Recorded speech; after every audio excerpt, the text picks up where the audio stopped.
Hey guys, welcome back to some more AFK Arena. Today's video, we're going to be looking at the patch notes that are up with the new hero over on the test server, which interesting enough, they called it the November 14 patch notes.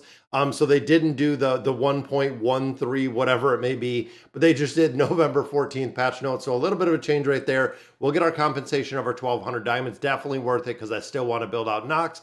Looking at the new hero, new Highborn Dragon hero, Skylan the Stormbringer. Now, we've seen some of the pictures.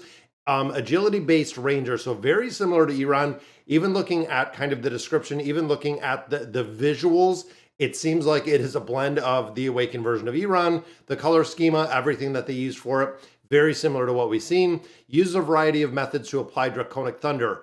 Now, a lot of players had questions about the Draconic damage. It is damage that is different than regular damage. You'll notice it when you're using a Draconic hero that it comes up and it shows up as like almost like a red or like a burnt orange damage in there. It is a little bit different, but also disrupting them. Now we know the trial event is coming up as well as the bountiful trials. Now this is the big thing that we want to talk about. So Skylan, the Draconic gift launch perks.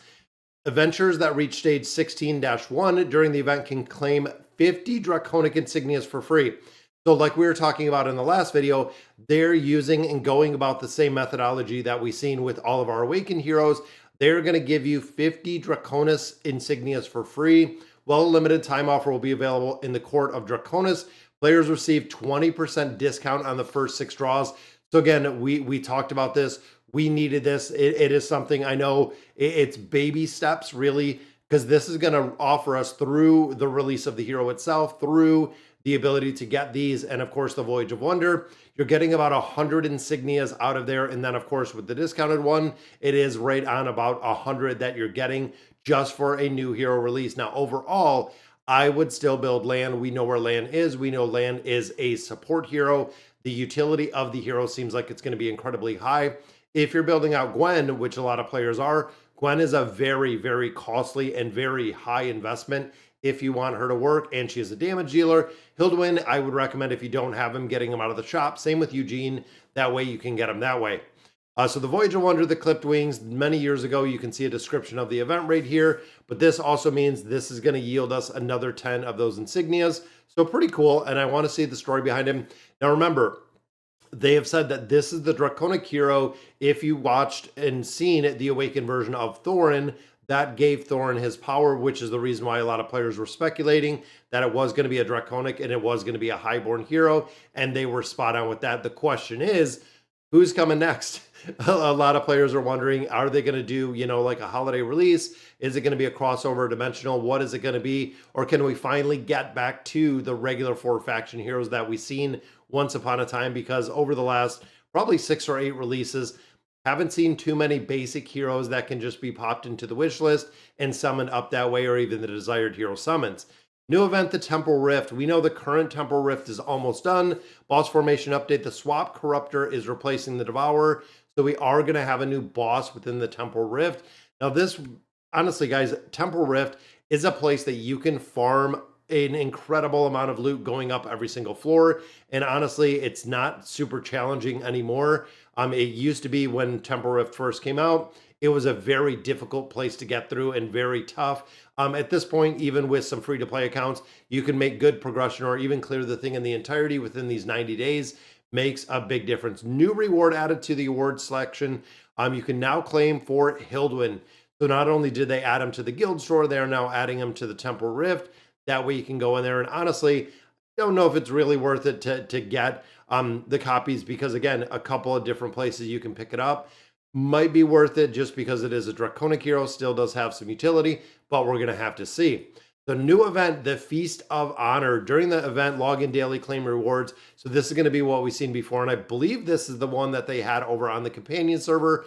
When you just click, and it really makes the whole entire feast right around Thanksgiving.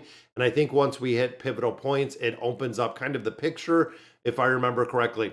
Now, the Treasure Vanguard, treasure hunters will receive invitations from various factions to compete with them for rewards. So again, Treasure Vanguard, I do like the methodology behind it, and this is another one that they did bring over to companions, but they changed it up quite a bit with it being a guild event versus the Treasure Vanguard event that we have here. So it's interesting to see exactly how they built this. And then there is another iteration of the Mystic Starzone. Now, of course, this is huge because you can get a lot of resources out of here. You can also get your awakened heroes and really some of the absolute top tier awakened heroes that we have in AFK Arena. This is a good place to farm additional copies of them. So again, making heroes, not only the Draconic heroes, but also the awakened heroes a little more achievable for players that are not putting a lot into AFK Arena monetary wise, but also free to play players have the ability to shore up a couple copies in there of new heroes or starting to build a new hero, depending on exactly what they have. King's Tower update. So you can see they did reduce some difficulty of the floors, added some more, reduced the difficulty of certain floors between 2400 and 2450. Adding more floors, going up to 2,500 floors in the King's Tower. Guys, I need to grind this out because I am way, way behind. I don't even think we're in the 2000s yet for the King's Tower, but it is incredible. Now, looking at the other floors, 1470 in the faction towers. I believe I'm around 14. I think I'm around, maybe I'm around 1250. Not sure, but I have a lot more area. And honestly, when it comes to the towers, they are the absolute biggest loot resource that we have that you can farm just over and over and over again. Everything that you need to go ahead and build heroes is within the towers itself. You know, you have your Stargazer scrolls, you have your time emblems in there, but you also do have a lot of other things to build all of your heroes. The towers will provide those. Now, there are some adjustments. Optimize the game mechanic for the skill glowing protection while boosting attack to prevent unstable increase under certain circumstances, and one for Nox, fixed a bug, certain circumstances. Hypogenian energy generated from Chaos Merchant toolkit drop would incorrectly target summons. That is a good one. Reduce the combat conditions of Chapter 70. We know Chapter 70 is the newest one that we have seen, and overall, it's crazy to see that we're 70 chapters into AFK Arena. So guys, got a new hero, a lot of it, and again, thinking of the rest of this, we got a new Voyage, but the Temporal Rift, Feast of Honor, Dragon, or Treasure Vanguard, Mystic Starzone, all events that we have seen in the past, so a lot more of that recycled content that we've seen. Unfortunately, not much new.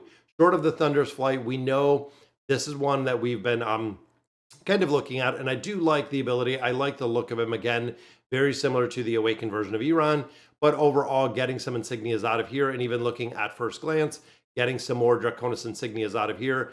His story, oh, and they're only, well, still 12. So if it's 4, 4, and 4 with the overview and skills, overview unlocks in 11 hours. So on the reset today, we're going to see the rest of the story or the rest of the skills and abilities for this hero, fill in all the gaps where we had, you know, the zeros when it comes to the data mine stuff. We don't actually have the cost or what the value is going to be for those abilities.